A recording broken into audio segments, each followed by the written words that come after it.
Welcome to LOA Today.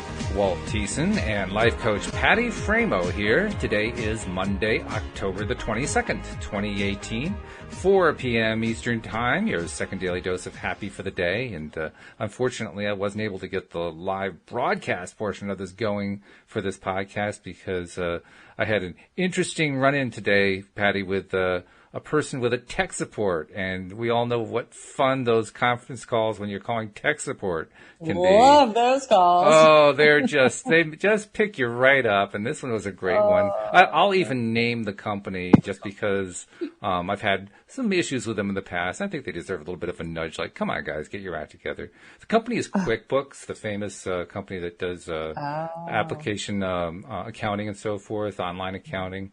And you know, the software product overall is pretty good, but they do have their glitches. And this particular time, I had a glitch with trying to log in, and it's kind of hard to do the bookkeeping if you can't log in. So called them, talked to their tech support person, got somebody in India who had a kind of a difficult accent, but we tried to work around that. And he ended up giving me some advice that I learned later was completely wrong and not according to the way they were supposed to present it, and basically led up to the final point where I was supposed to pay him $500 in order to fix the thing. Oh, yeah. Well, so that's when you hang up, you take a nap, and you call back later. Pretty much, yeah. That's almost what happened. I mean, it was a case of I told him I just need to put the phone down for a minute. I'll be back in 60 seconds. I just need to take a breath. And I walked away, came back 60 seconds later, and found that he had hung up. And plus, we had been on a screen share. He was sharing my screen so he could show me some things, which we won't even say what they are. But he had access to my computer. And so while I stepped away, he rebooted my computer. And when my computer came back up, my antivirus kicked in and blocked the app that sends out the broadcast. I would not normally have done what he did. So he knocked us for a loop here today. Yeah. And it's one of those things. Once you get that momentum going, you might as well just give it up. Well, that's just it. And I realized, and Louise and I were both frustrated about it because we're thinking, oh my God, we can't absorb a $500 hit right now. That's too much. And then I said, I'm just going to calm down. I'm just going to let it go. I'm going to ask the universe for help. I'm going to remind myself the universe has my back. I took 15 minutes. I called back in and talked to another Indian who was the nicest person in the world. Told me that the other person was not following the right procedure. He set me up with the right deal. No $500 fee. Everything was good. Wow. But wow. What amazing an object how lesson. Rebooting. Yeah. Seriously, it's an object lesson in what your vibration is all about and what the law of attraction is all about. I mean, somehow I attracted that. I guess I wasn't in the best, vibrational mood, shall we say? Yeah, but Or what I caught it. Is the best frame-o mind. The best frame-o mind. I like that. That's good. Yeah. But Wow. no, it was a good opportunity to practice, and I like the way it worked out. I got myself into the better feeling place. I caught it, first of all. I caught the fact that I was in that not so good place. Took a breath, went back to it, went in with the idea that it was all going to work out, and it did. I just love it. I love when that happens. Because, that damn law of attraction works whether you want it to or not. Isn't that something? I mean, well, actually, it's the lovely, wonderful law of attraction that works so beautifully. It is. I'm just kidding, but you know what I'm saying. It works to the negative, and it works. It definitely does, and it's a constant reminder. Every single moment of every single day, we're attracting all of it.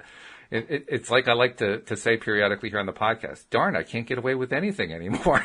Exactly. And the thing is you want to blame other people. Of course, yeah. Once you realize what's really going on, you're like, it's not that other person. It's me. It's a reflection of me and where my vibration is. And then it's even more frustrating because you just want to blame the other person. So sometimes I just indulge in it and blame the other person anyway.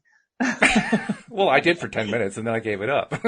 Right. But sometimes, if that's a higher vibration than whatever it was you were starting with, it's on the way up the emotional scale. So what the heck? This is true. I can't honestly tell you that I remember that it was higher up, but let's just say where I am now is higher up. That much I know for sure. Okay. Good. All right.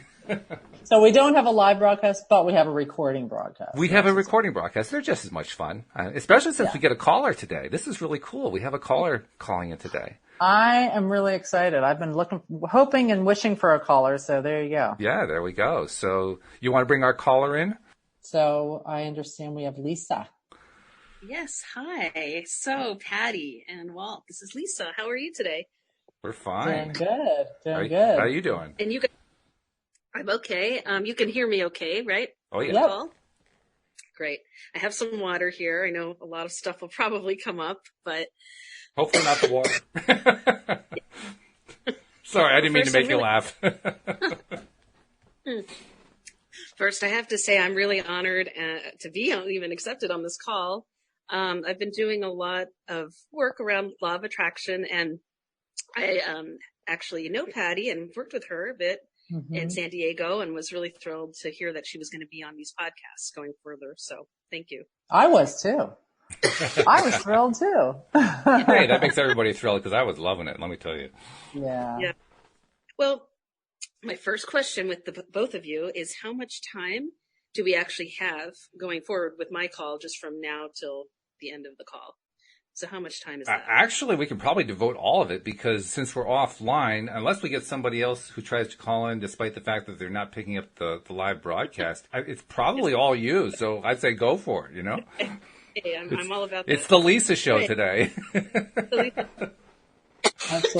Absolutely. And I know, Lisa, you've been going through some tough stuff recently, and sort of, as we all do from time to time. So you thought that might start with that. The first thing I do have to say is that how much the law of attraction has really been helping me personally. Because as I've been going through the book and the videos and things on YouTube, and it's a great exploration of how to change the energy vibration going up that ladder, especially if you're really prone to depression. And, it's as if you have a choice. You can be in depression or you can actually start to work your way up that ladder. And that's just really priceless for me because for many years I was very suicidally depressed, actually back in my mid-20s and later. And it had to do a lot with my mom, who ironically has just passed away of natural causes at 80. Sorry to hear she lived thank you. She lived a wonderful and very vibrant life. She was a concert pianist. My father was a violinist. Wow. And so she lived a really great life. And I loved her very much. I really did, and was very devoted in some ways. But as things go, mothers and daughters have a very tricky and complex relationship. That's very true. And it's not just about the relating. I'm finding in my later years, now that I'm 50, it's about the communication, and how wonderful things can be said to you, but the way they're said, if it sounds critical or judgmental, can work the opposite effect. Well, especially if something is said to you that has words that sound okay, but the vibration is so off from the words that incongruence can be really painful. Oh yeah. Thank you. That's a really good way to look at that, Patty. You're right. And it's about that emotional vibration. Someone can be saying some wonderful, sweet things to you, but underneath it is all very lower vibrational stuff going on. Yeah. A good reminder.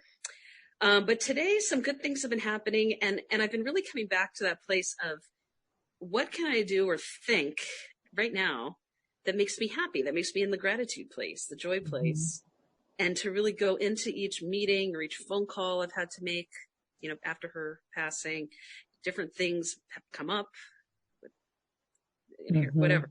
And so it's really great for me to try to stay in that place of higher vibration. Well, can I just ask you, do you feel like you have been this last week or so in a high vibration, or has that been a little challenging? Not at all. Yeah. You're hearing me on a very positive day, but the last 5 days, I would say, are probably the worst hell in a very long time. Yeah. And it myself, but relationships with my own family, my brother and sister-in-law, basically. And I think, if anything, if I wanted to dedicate this call, is about how to repair a relationship with them, communication, in the same way that I had this complex relationship with my mom, so did my brother, in a different way, And I'm it's always so interesting how two kids in the same family can have such different experiences. Isn't it? Yeah. But same. I mean, it's interesting because my parents were really good. They never favored one of us over the other. Mm-hmm. It was never like, oh, he's the good one and she's the bad one. Mm-hmm. Except in later years, that started happening around age 30 for me, 35. Mm-hmm. And now that I'm 50. So I'm giving away a lot here, but my mom would say things like how she really didn't really know who I was anymore. So she would just want to know me, remember me as the young girl I was, or the teenager, or maybe the person just starting college. And for me, I'm a yoga teacher, so I'm like, I'm not interested in having friendships with anyone who doesn't want to see me right now as a 50-year-old, 50 and a half, you see? Like she wasn't accepting you for who you were becoming. Exactly. There was no unconditional love left. So the way I look at it was she really loved me. We loved each other a lot. We just didn't like each other a whole lot towards the end. Mm-hmm. And so that's where it ended, So, I mean, I think it's really, really common for a lot of us to have issues with our parents and there's, especially our mothers. And there's something about, working in hospice and having experienced the death of my parents. I know that despite the relationship, especially when things aren't all hunky-dory and nice and clean, it can be the grief, even if you're not sad or even if you're relieved or maybe there's mixtures of feelings, it can show up as complicated grief that has layers and layers and layers and layers to it and can be really tough to weed your way through. Thank you. That's so true. And of course that brings up like the big nugget of all time, which is mothers and daughters and money. Mm-hmm. There were always money issues with her. And now things are happening where things are coming my way and it's all very complicated and emotional. And so I'm trying to, again, stay in that higher vibrational place. And I did some work around this right before I had to go into a big meeting with the people helping. Basically, she cut the estate in half. My brother and sister-in-law get half. The other half gets parceled out to me in sort of chunks because she didn't believe I could deal with it myself. She didn't feel like you were going to be responsible with that for whatever reason. Executors are the ones I have to kind of talk with and kind of write up budgets and spreadsheets and things like that to say what it is I'm going to need this money for. So it's demeaning on the one hand, but the other hand, it's actually, I was talking to another healer friend of mine, it's actually very loving in her own way.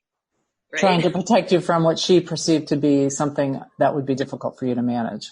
That's right. That's right. Mm-hmm. Looking at me as like a 12-year-old again, or maybe 17 or something, Mm-hmm, mm-hmm. So there's a lot of mixed stuff here. There's the complicated grief thing, the loss of your mom, the after effects of what she planned for you moving forward, and then how to work that all out with your brother. Right. Moving forward. And those two, for right now, there are certain things in place that they wanted to not have discussions following a certain date around anything financial. And they put that in stone the minute that these bankers became the executors. So meaning that at this point, they're just sort of saying, I'm not talking to you about it anymore. Right. And I think it's a really good thing.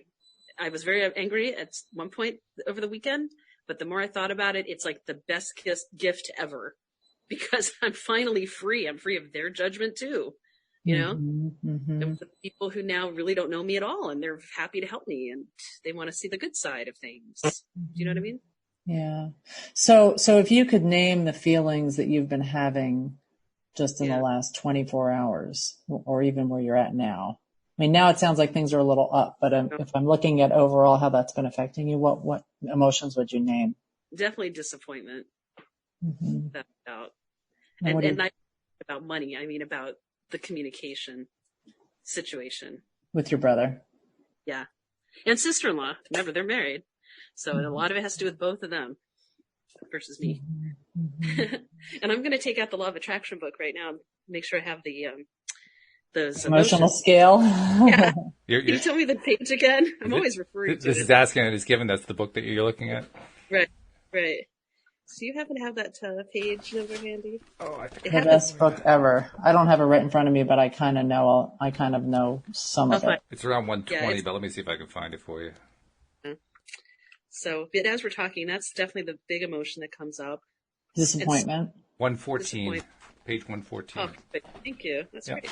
Yeah. See, already I'm happy just because we found it. There you go.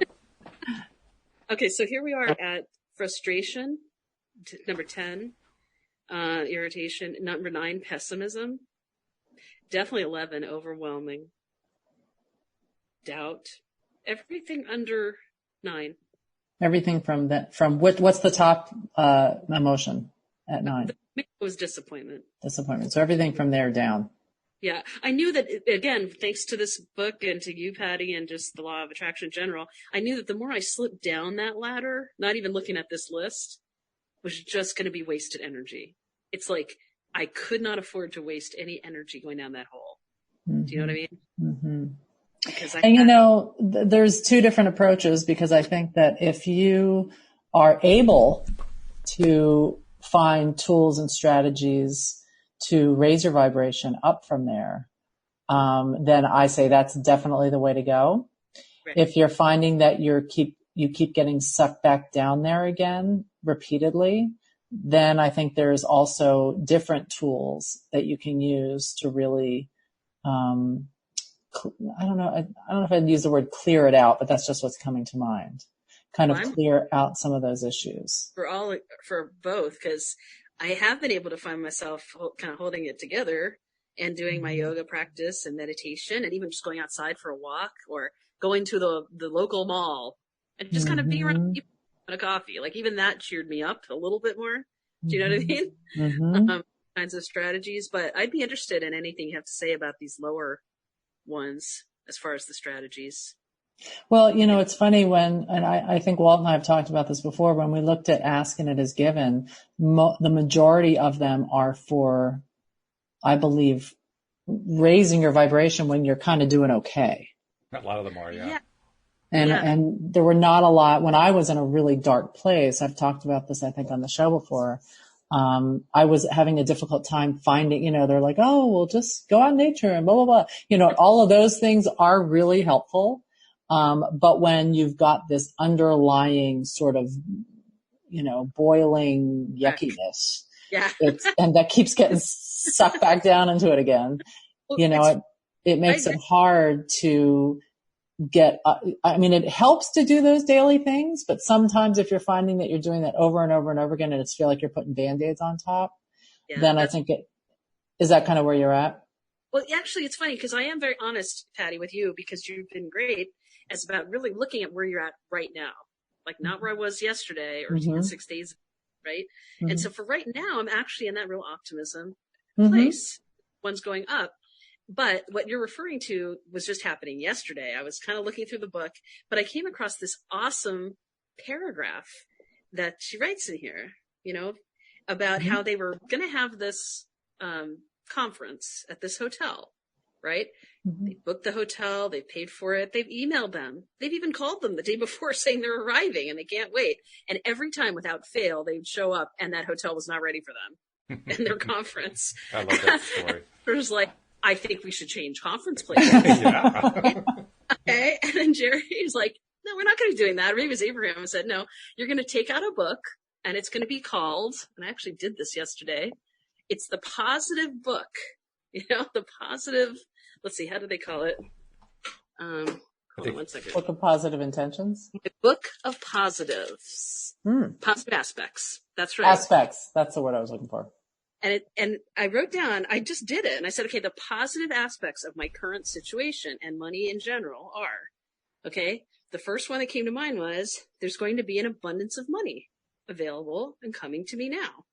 And did you believe that? I did, actually. There was no wobble in it? The only wobble was about the chunks of it. I know this sounds like this is such a first world country issue. I mean, I'm so grateful for so much stuff that all of this is just gravy, but there were some wobbles in that, a little bit. Mm-hmm. So what was the wobble for you? Because I sensed that it was not like fully clean and yes, I'm 100%, I'm there. And right. The wobble is that I'm still pretty pissed off that I have to go and kowtow and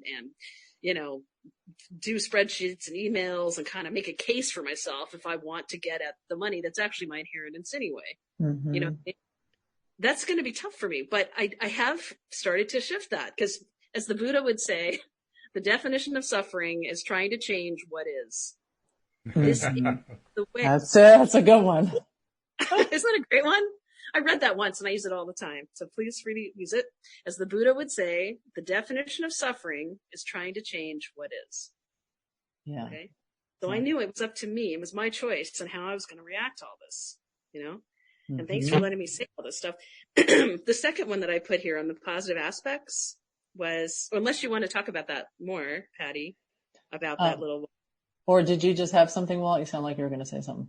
Me? I'm sitting here quietly. I'm letting you do your thing. Okay. Okay. No, that's good. That's good. Keep going. I love that you're focusing on the positive aspects, because that actually, I think, is a fabulous tool. Thank you. And I had to, this Ask and It's Given, you just open it to any page, okay, and read it. It's like, that is the thing that you should be reading for that day. It is like it's like I say about the law of attraction, it's like bizarrely effective. I mean, it just is crazy. You open up and it's like this magical thing. It's the universe who's right there trying to help you. As long as we don't resist, it's got all this great stuff for us. And again, it was this wonderful, let's say, video that I had seen on YouTube or heard, the law of attraction, about surrendering and letting go. That really helped me this last week. I've been listening to it over and over again, because she has this section in it about 2/3 of the way where this young man is doing great, law of attraction, but he had this boyfriend, he's gay, that he had attracted through law of attraction, and then he lost him. So he's going on and on about the disappointment again, about how he lost him. And Esther and Abraham and the audience are seeing this for what it is. It's this attachment to this goal. Mm-hmm. Right? Mm-hmm. And they're trying to coach him out of that. And she goes at this wonderful, 20 minutes or 10 minutes of stuff you could say to yourself every day instead of that, to keep you into this amazing law of attraction place. And it was so effective for me that I just started listening to that every day. Mm-hmm. Mm-hmm. It's an amazing little piece. But anyway, so back to the book of positive aspects about the money. Number 2, I have 3 extremely helpful people helping me, possibly 4. So this is over at the bank. The people who are in place to be these executors, the ones who were chosen by my mom, whatever, to help in this. And they have, and they're not like the guy that Walt was talking to. Yeah, hopefully not. Right. Oh, poor Walt! I'm so sorry. Oh, don't be. I'm glad that I was able to get around it and get past it. That was the good thing.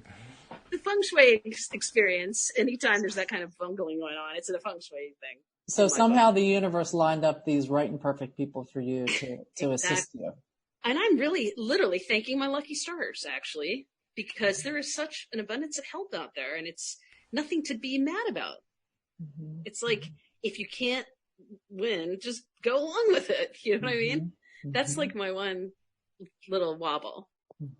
What's the wobble? Which is the wobble? If you can't win, then just go along with it. Mm-hmm. You see what I mean? Well, and the thing that's so funny about that is when you think you're going along and you're heading for something and you want something so bad and you want it to be this certain way, and you get really focused on it being that certain way.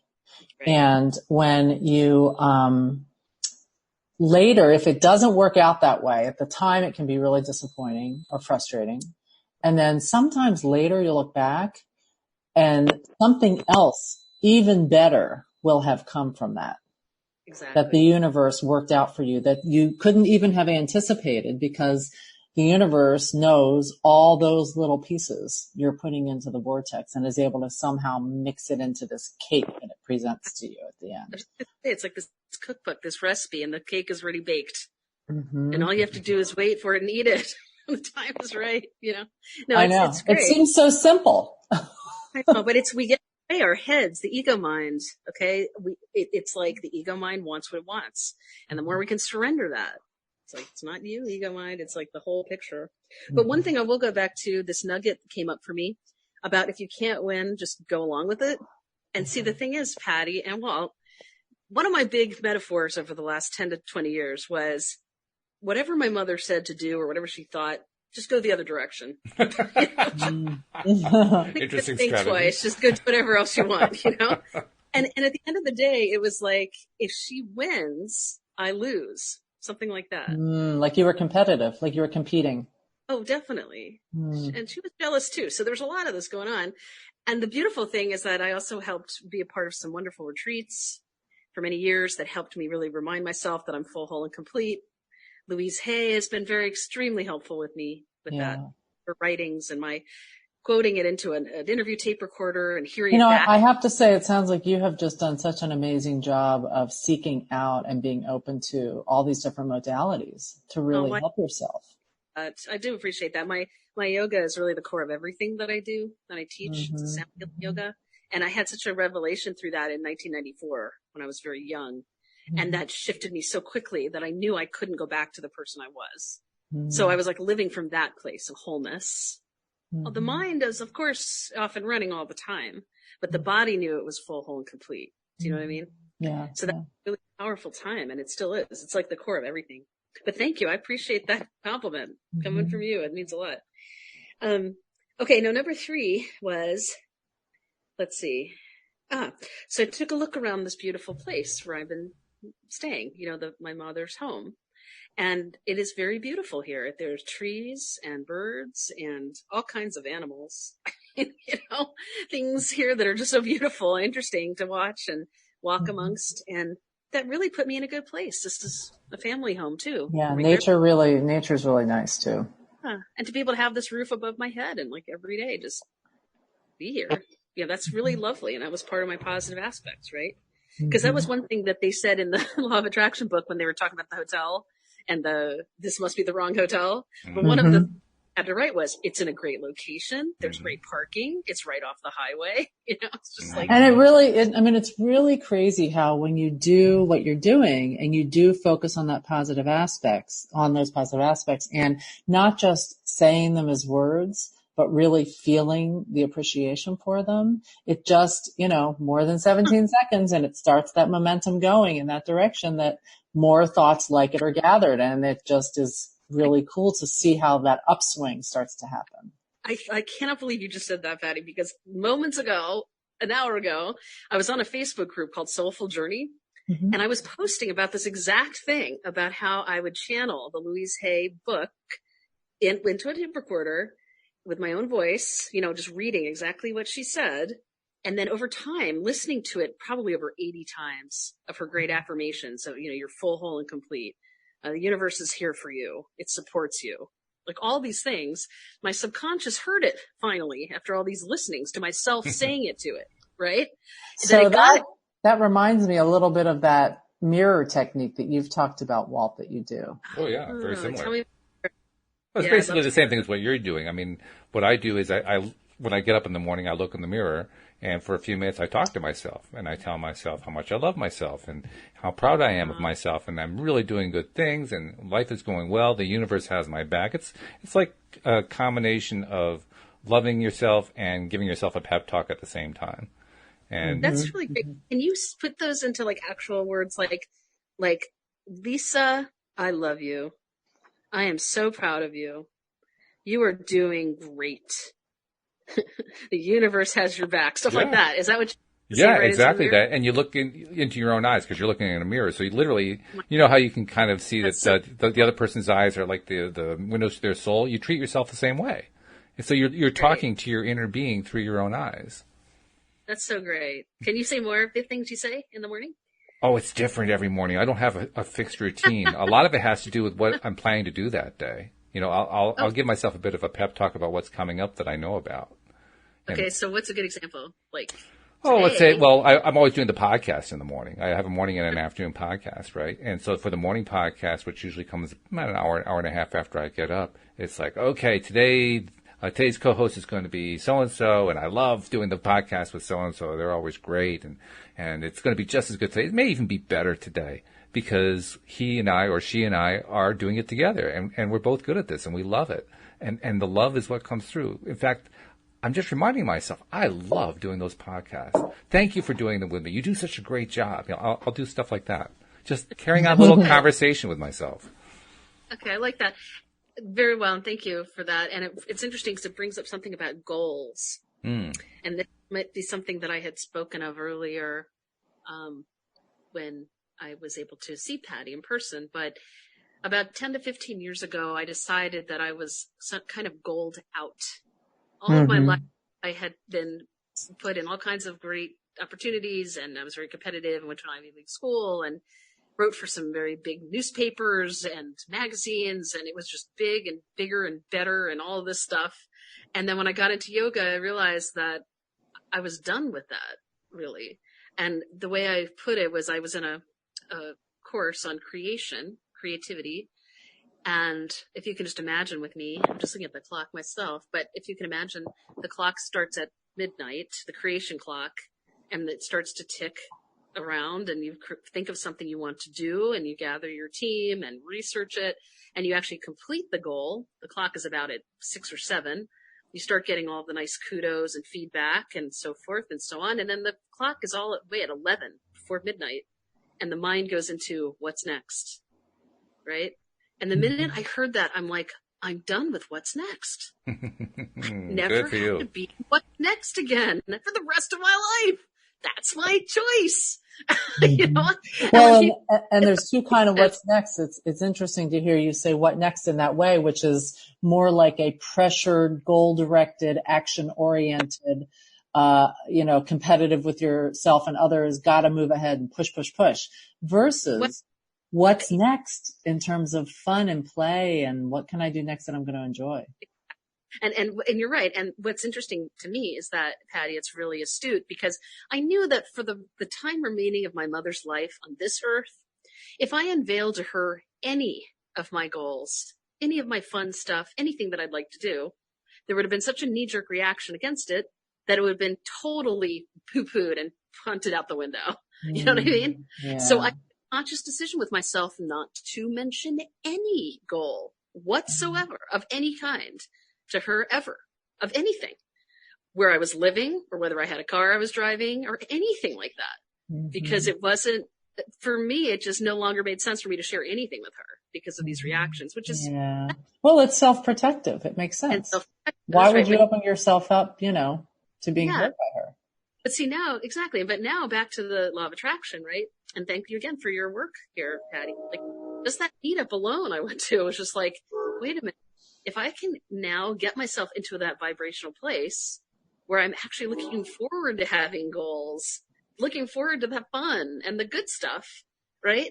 This goes back to when Walt was in front of his mirror, because he was saying how excited he was about this upcoming podcast, right? And how great it's going to be and all that stuff. But he had the goal to put that thing together, right? He wasn't sure how it was going to come together or even if it would work at all, but at least he had the goal. Actually, you might be surprised. Believe it or not, I never had a goal of putting together a podcast. Talk about that. Never, ever. No, what happened was Louise and I, my wife Louise, and I started the podcast 6 years ago in September on our 13th wedding anniversary. And we did so because I had discovered The Secret about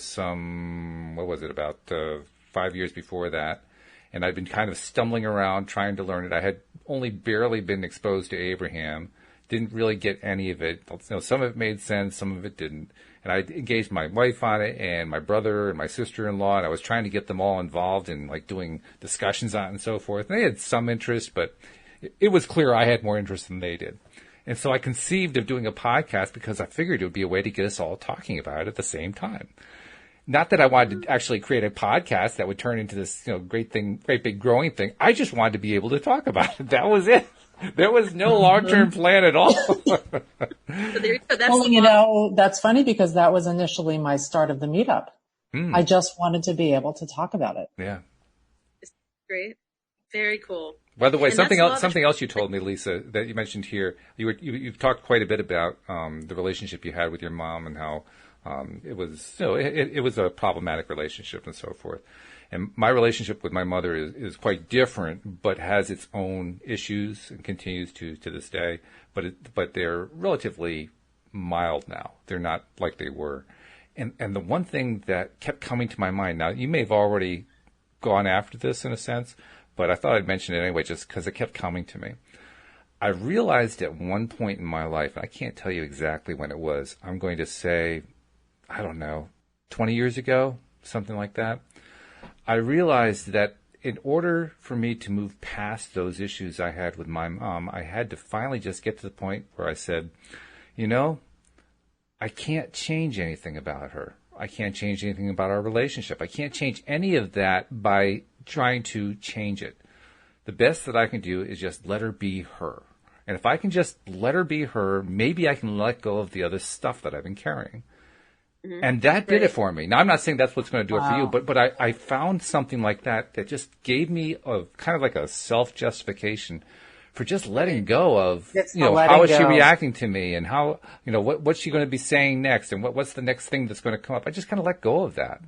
And when I finally let go of it, it disappeared. That was the weird part. It just kind of went away. Yeah. I'm very glad for you, seriously. And we have a word in Buddhism of mudita, which is a genuine happiness for the other person. Yeah.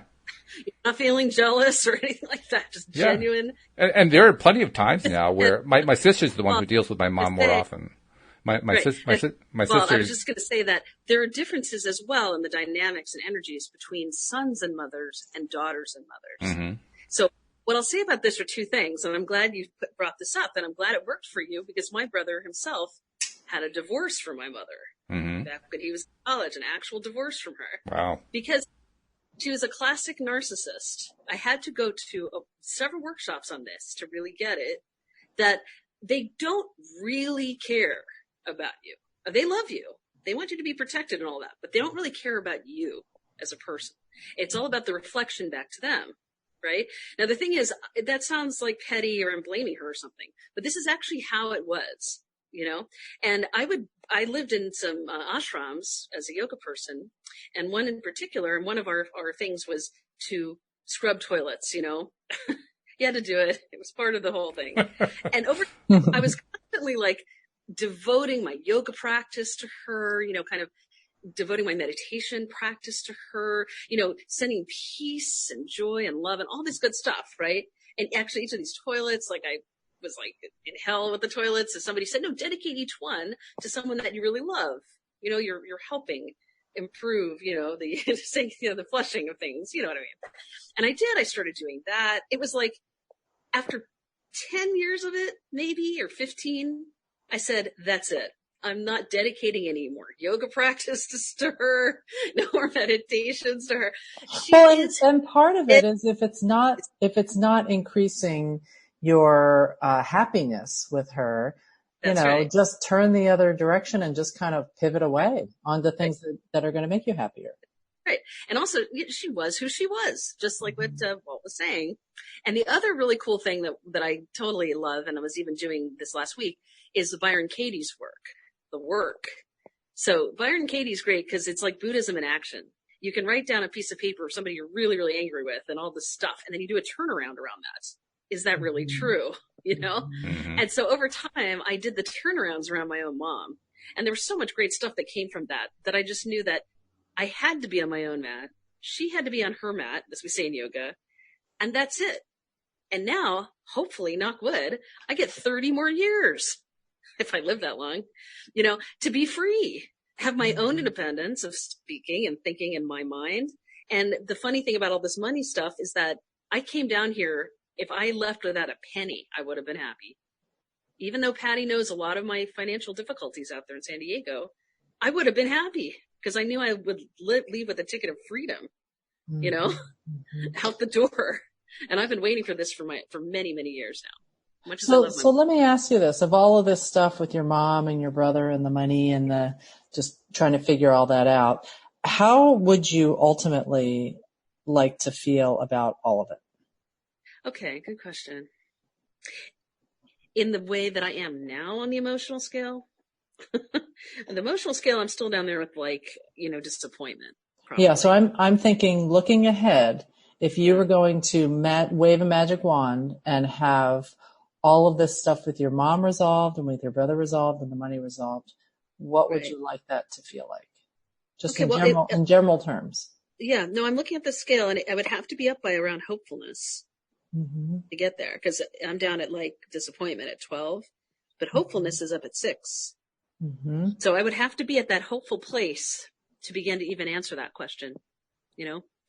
I think the best way I could answer is that it's all in the past. That I've taken it, like it's the chocolate chips of my chocolate chip cookie, right? Debbie Ford used to talk about that, the shadow side, that they're just your chocolate chips in your cookie. and, be myself, get to go travel, teach, see the world, do what I want to do, make money, all those things. Have a husband. So let me ask this.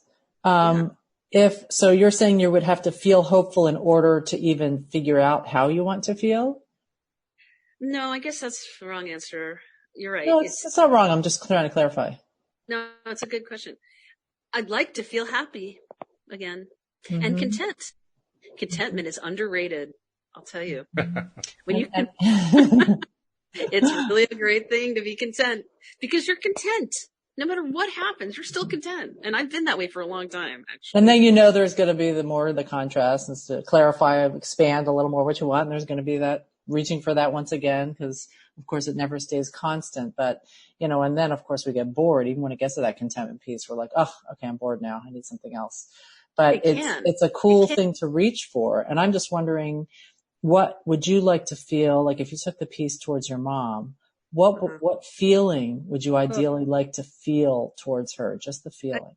I would definitely say forgiveness. And I'm just looking here on these charts. I'd like to feel better about her. I can kind of divide my life until I was about 30, and then the last 20 years. So the first 30 were actually pretty fun and great with her. And then the last 20, she just decided not to like me anymore. So it was like that. So you want to be able to forgive her and let go. Do you want to be able to get to the point where you actually feel sort of free? Oh, yeah. Well, I feel that right now. I have to be honest. I feel really free because she's never coming back. And she's in pure positive energy. So any influence she has over you at this point is coming from that core positive energy perspective. And that's it. I sure hope she's up there. Well, there aren't any alternatives, actually. Yeah, I mean, according to Abraham, that's all there is. But yeah, exactly. That's all there is. That's it, the body is done and so forth. And yeah. So, and I'm even wondering if moving forward, you're going to feel some of her influence in your life and her presence. How so? In a really positive, loving way, because that's all she can come from now. Okay. I like that. And I already feel it. In all honesty, whenever I've had any discussions such as this, and I haven't had that many, I've kept it very private because it's like subconscious knows, the subconscious doesn't know the difference. So when you're resurrecting stories like this, it thinks it's happening right now. Do you know what I mean? Very true. It makes it be present now. Yes, your whole body goes into the trauma and the shock. So let me stop you for just a second, because you're making an excellent point. Is all of this past stuff, anytime and we've encouraged you to talk about it just to get to what was going on here, but anytime you do talk about those past feelings, about your past relationship with her, how it changed at 30, how she didn't like you, how she treated you, how she was a narcissist, all of those things make it true and present. Right. In that versus moment. If you are able to, as much as possible, avoid or not go there in terms of talking about it or thinking about it, and instead think about where you are presently today and how you would like to feel, looking towards how you want to feel, or the solution as opposed to the problem, that makes that in your present. Well, you can listen to this back again and write it down there. True. But for right now, you're said again to think about how you would like to feel. Yes. How you would like to feel around this situation. Yep. How you'd like to feel towards her, how you would like to feel when you think about your mom, how you would like to feel about the money situation, how you would like to feel about the interactions with your brother and his wife. So that's why I was kind of aiming for that. And for your mom, the first thought was forgiveness. But I'm wondering if you even got past the forgiveness, what would that feel like if you could get beyond that in your feeling towards her? Maybe that's her. Someone's at my door. Talk about a visitation. Woo. And just say hi. Say, hi, Mom, I forgive you. Do you have to get that? I don't want you to. No, don't worry. It's okay. Okay. I was just going to say that it was such a good point about think about how you'd like to feel towards her. What if you don't quite have the languaging yet for that? maybe, what if you don't have the actual words or the feeling in the body even to have the trust that that could actually happen? Do you see what I mean? So yeah, you don't have to be feeling it. You just look on that emotional scale and do a wish of how you would like to feel. I wish. Well, this is kind of funny. On number 4, it says positive expectation. It says belief. And I thought it said relief. Not a bad one, though. So I'd like That's relief. Relief would be great. Just relief from all of it. It's almost like I've been through a war. Mm-hmm. Like, why would I want to resurrect that? You know? Mm-hmm. And so just the relief of knowing that it can't ever happen again in that way. Okay. And, so I see that as being a little beyond the forgiveness is the relief. Okay. And what if you were to reach even beyond that on that emotional scale? Okay. Because, forgiveness isn't here or relief. She really wants to, somebody's going to have to answer the door. Okay. Beyond forgiveness or relief. And it has to be these. Doesn't have to be those words. Well, I mean, I guess it's just contentment in how I think about her. Just like when I think about her, I'll feel content. How about peaceful? Yeah, peaceful would be nice. And then eventually, how about loving? Yeah, eventually, I'm looking my way up there, Patty. It says number 1, joy, knowledge, empowerment. I'd love to feel empowered in some way that she came into my life. Or that I came into her life, freedom, which I'm already feeling for myself, love, and appreciation. What if you actually got to the point where you really appreciated everything that she helped you to learn through the contrast she provided for you? And I'm not saying you're anywhere near that. I'm just thinking ahead to fantasy land. Can you say that again? That's a good statement. If you were able to get to the point where you actually appreciated the contrast that she provided for you that allowed you to grow and expand. So and that's totally fantasy land here. I'm just throwing it out there. What would that feel like to you? The contrast. Let's go into that word, right? The best I've come up with so far is that, and I have to say, I'll be honest on this podcast. And I don't want to go into the contrast at all. But I know this is important. Yeah. Is that I was diagnosed about 25 years ago with being bipolar, right? Mm-hmm. And the thing is, yoga and meditation have helped, and now more recently medication, but it's basically due to someone who loved you so much and hated you so much at the same time. So there's the contrast. So if I can really feel appreciate that sounds like, for that shadow, I don't know yet. It's been a pretty bad 25 years of having to fend that off. Those dark. And I'm not suggesting you're anywhere near that right now. No, I know. What I'm doing is just sort of throwing that out as a target for imagine if somehow you magically someday got to that point where you were fully able to feel appreciative and loving towards her. What would that feel like? If you truly just felt that way, what would that be like for you? Well, the only image that came to mind as you were speaking for right now was kind of like a grave, I guess. And you know how they fill in like the grave with kind of gray sand or I don't know what it would be, stuff on the ground. And you're kind of covering it up and it can eventually become fertilizer, for growth. Right. That's kind of how I feel about that shadow. That's an interesting analogy. Yeah. That's the best I could come up with. That's until I cool. safe with that, then the flowers can come up, right? But for right now, it's like I can't worship and respect her and love her for Absolutely not. And I'm not suggesting that you push yourself towards that at this point, because then you'd just be saying the words and it wouldn't be real. And the universe only hears what's real. It doesn't hear your words. And I'm very authentic. I don't speak untruths anymore. So I'm just trying to sort of have you take a step back from all of the muck that you're in right now, even though it's kind of an up and down thing. And if you can actually picture yourself someday being free of all this disappointment and frustration and overwhelm and doubts and anger and loss of not ever having the mom that you wanted. I mean, all of those things, if you can somehow actually get to the point someday where that is behind you and you're truly in the place where you're free of that.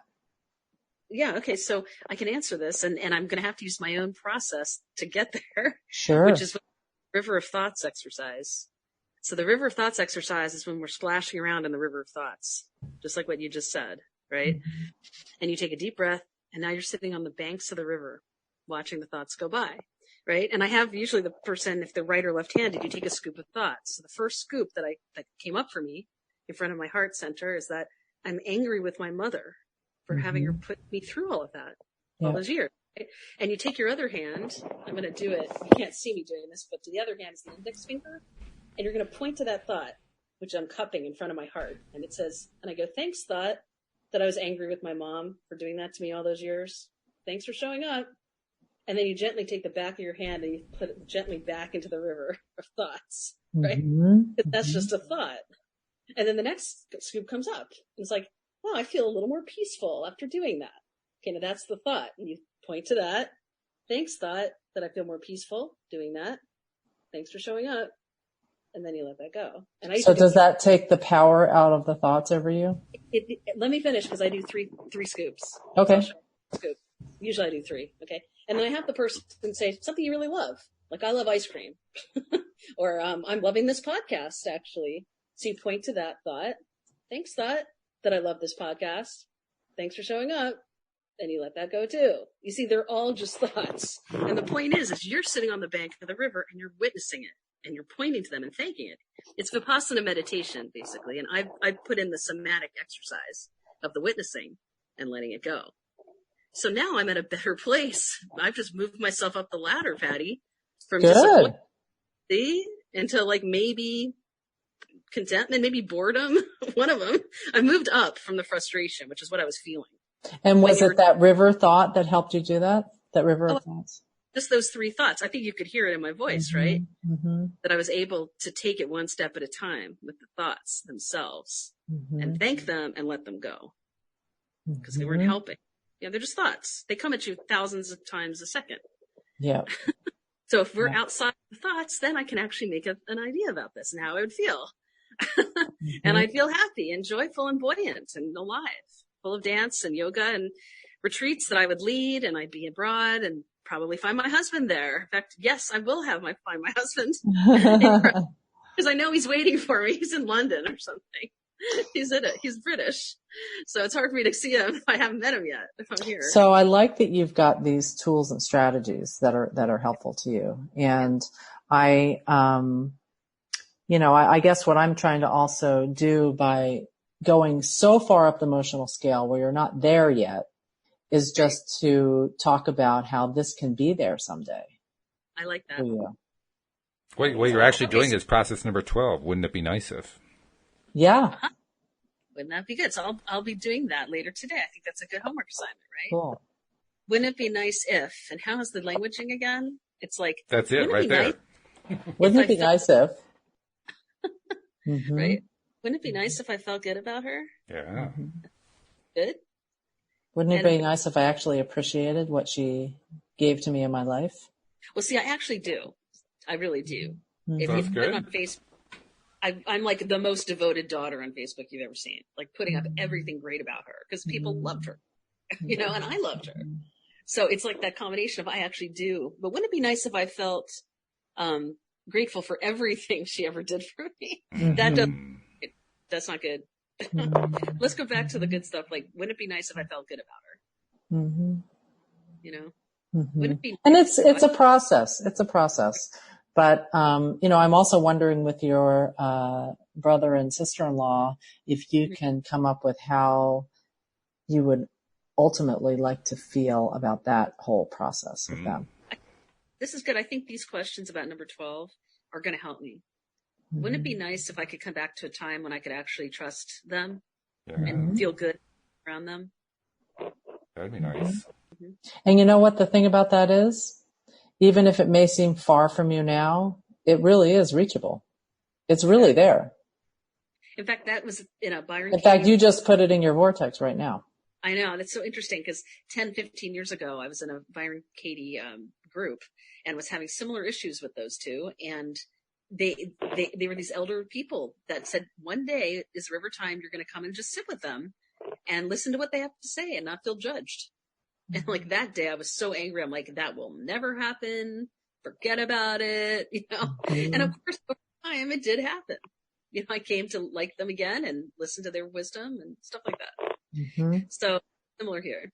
Wouldn't it be nice to have a time one day that I can trust them again and want to be around them?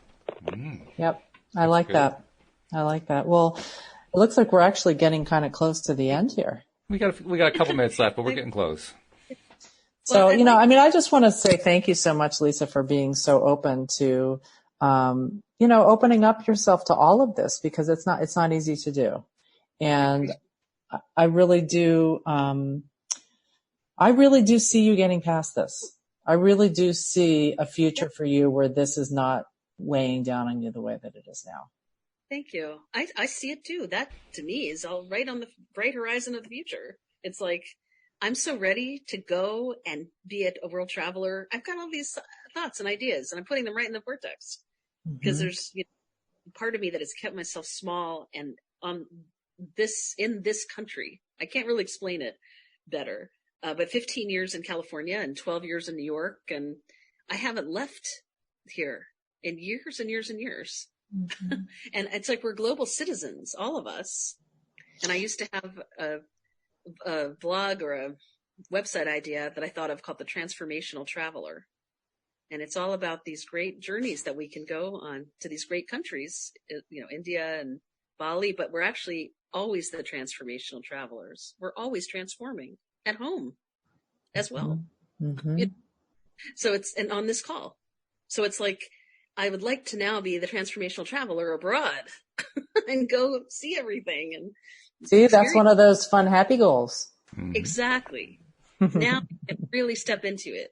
Mm-hmm. After the death of this person and things that are happening right now, I can do it and I will be doing it. And I know I can do it. I think it's great too that the Patty, you were kind of leading her through the wouldn't it be nice if, I mean, you were doing it in your own wording, but that was the basic one. That one, I think the more you do that one, you're going to get more of the connection, the feeling connection you're looking for. It's so Absolutely. Great. I'm going to turn it right now in the books. I'll have it earmarked right now. I'm telling you, that book is just amazing. It is. It is so much in there. When you find yourself leaning towards the negative and therefore offering resistance and you want to turn it around to something more positive. Well, that's certainly true. This is number 12. Right. When you're feeling good and you want to focus more specifically on certain areas to make them better. Well, I do feel good, actually, in a lot of ways. So this could work. When you want to gently guide a negative or potentially negative conversation to a more positive place to guide someone or to gently guide someone else. Not interested in gently guiding other people anymore. No. It doesn't work. But the next part is actually the key part, I think, because the wouldn't it be nice if process will be of the most value to you when your emotional set point is ranging somewhere between positive expectation and discouragement. And that's pretty much the range we're in. That's true. That's really true, isn't it? Yeah. Mm-hmm. Okay, this is great. I'll certainly be reading through this. And Patty's great at finding awesome audios and you know, the videos to send because she's just great like that. Well, I'm a little addicted to listening to it every day, so. It's good, but, you know, and for her groups too, she just chooses just the right one that we listen to and that we talk about. That's I mean, she's really good. Well, Lisa, thank you so much for coming on the program. We're actually out of time, but it's been great that you called in and took the time, and we appreciate it very much. Me too. And I was just going to say, when I think of you both, I think of the joy and number one, the emotion. Yeah. All right. Sounds good. Look forward to seeing you at the next, whenever you get back in town at the next meetup. I really appreciate that. All right. Thank you both so much. And we hope that you'll join us all next time here on LOA Today. Goodbye, everybody.